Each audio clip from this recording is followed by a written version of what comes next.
Hey, what's up? I'm on my way to Hon Atsugi right now, going down Route 51. Today I want to talk a little bit about motorcycle licenses in Japan. So, there's 4 levels of motorcycle license. The lowest level is a moped license actually, not a motorcycle license. It limits you to a 50cc bike, and there's a lot of other rules and restrictions on it. So if you're gonna go moped route, you definitely need to do a lot of research and study. For example, on a bigger intersection or a bigger street, you can't turn left. You have to do something called I forgot what it's called, a 2-point turn or something. You go straight and then turn the direction you want to go at the light, and when the light facing the other way turns green, you can go. One of the other big restrictions is you're limited to 30 kilometers per hour. Even if the bike is capable of going faster than that, it's against the law. It's against the rules. So you need to be a little bit careful of that. Now, when we talk about motorcycle licenses, there's 3 levels. Kogata, which limits you to 125cc. Chugata, which limits you to a 400cc bike. And then Oogata, which is unlimited. I believe Kogata and Chugata both have automatic versions available also. So you can get an automatic transmission or manual transmission. If you get the manual transmission version, you're allowed to ride both types of bike.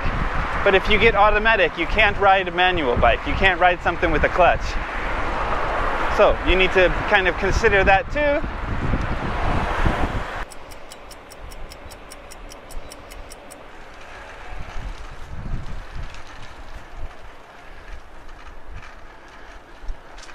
The next question most people want to ask is, how do you get your license? And there's 2 paths. So if you don't have any licenses at all from any country, what you need to do is basically just go to driving school. I mean, Japanese tend to do it that way. I think you can get it without going to driving school, but there's no real way to practice that I know of.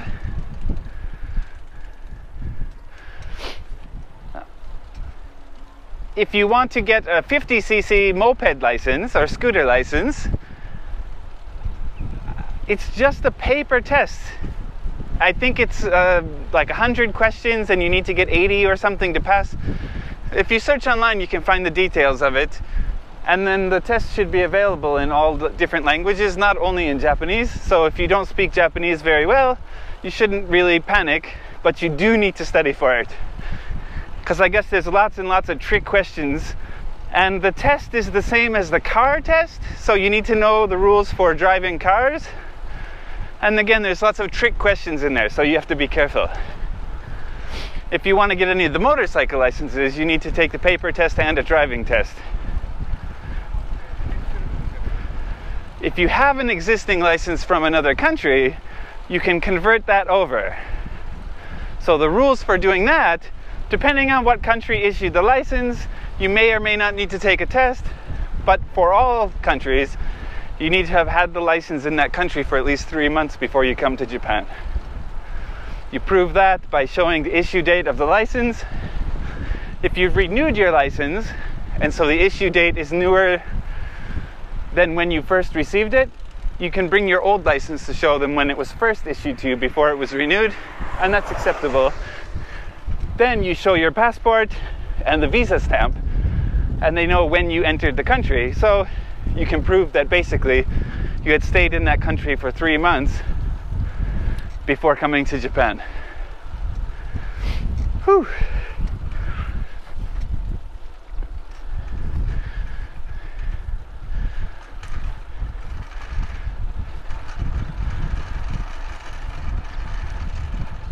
And there's tons of paperwork. I'll make a video about that later. But if you're converting a license, the next thing you consider is what level do you want to get. If you know you just want a scooter or something, 125 or 400 is enough. If you know you want to get a big bike in the future someday, you should probably go for that. But I'll tell you, there's one caveat. If you've never ridden a big bike before, don't do it. You should go to driving school for it, definitely. I took the Oogata test on a Yamaha. I believe FJR 1300. It's a big bike, heavy bike.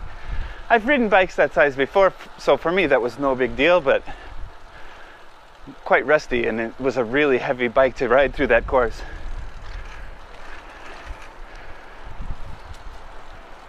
If you just want to get the Kogata or Chugata, it's much easier. In fact, if you tell the people in the driving test center that you want to get the Oogata license, they're going to tell you it's a really hard test. And you should be sure that you want to do it, because you're definitely going to fail. Or that's what they're going to tell you.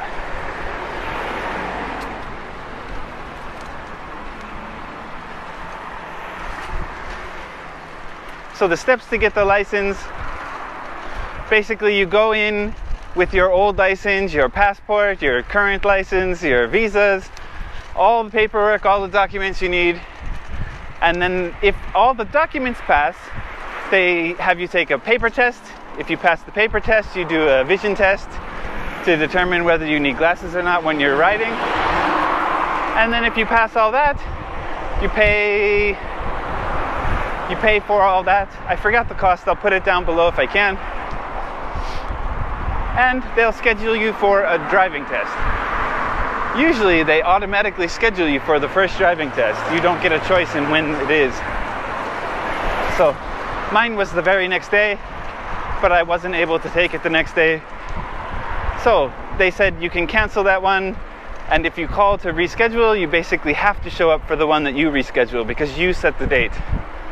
If you don't show up, you can't call to reschedule it. You have to basically reschedule it by going there, which is a pain in the butt. It's usually out of the way for most people.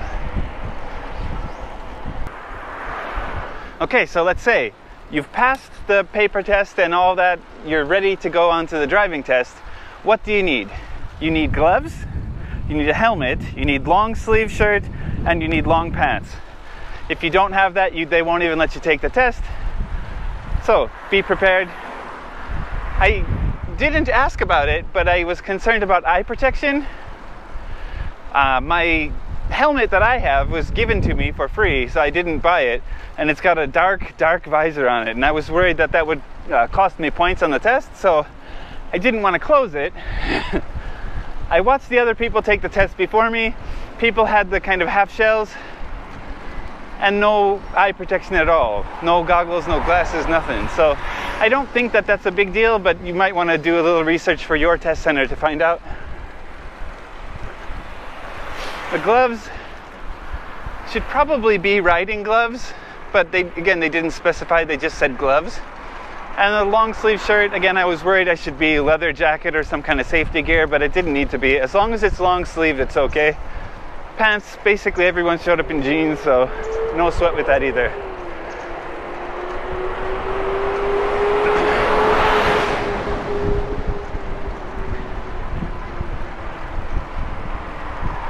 You show up at the test center, you have all your gear, and then the police officer police officer is the kind of proctor for the test.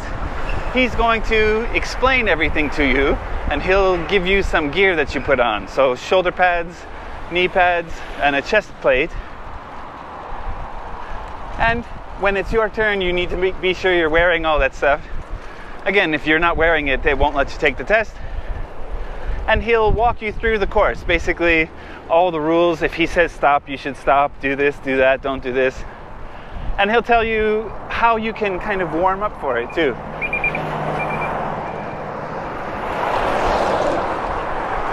So I've seen videos online about people taking a kind of spin around the course real quick before they actually take the test, just to kind of get used to the bike so they can feel the response of the clutch and the brakes and everything, get used to it. In our test, it was a really, really short loop. You couldn't go very far around the course. And again, you should be careful that you're following all the rules when you do this. I don't think they actually count it in your grade, but you don't want to make mistakes.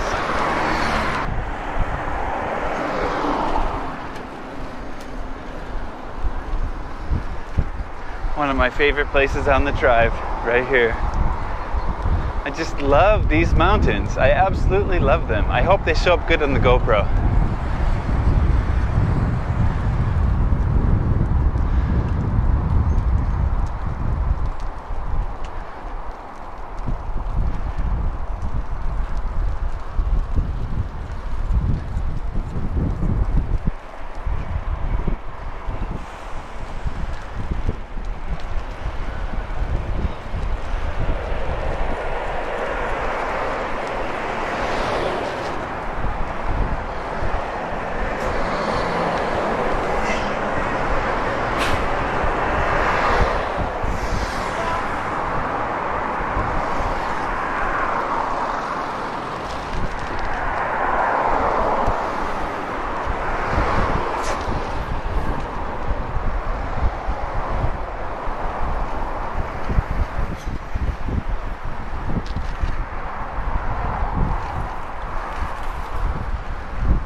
Now your turn is coming up.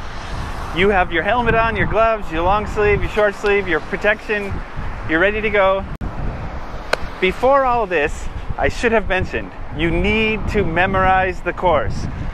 So the proctor for the exam is not going to tell you where to turn or what to do. You have to have memorized it.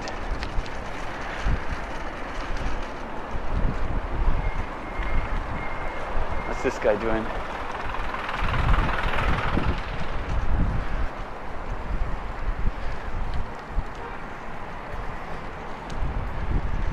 You have to have memorized it. The course is not so confusing, not so difficult, but if you didn't memorize it, if you make a wrong turn, it's basically an instant fail. If you stall the engine out anywhere, it's an instant fail. If you crash the bike, it's an instant fail. So you have to be cautious of all those things, obviously.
Everything look closed today.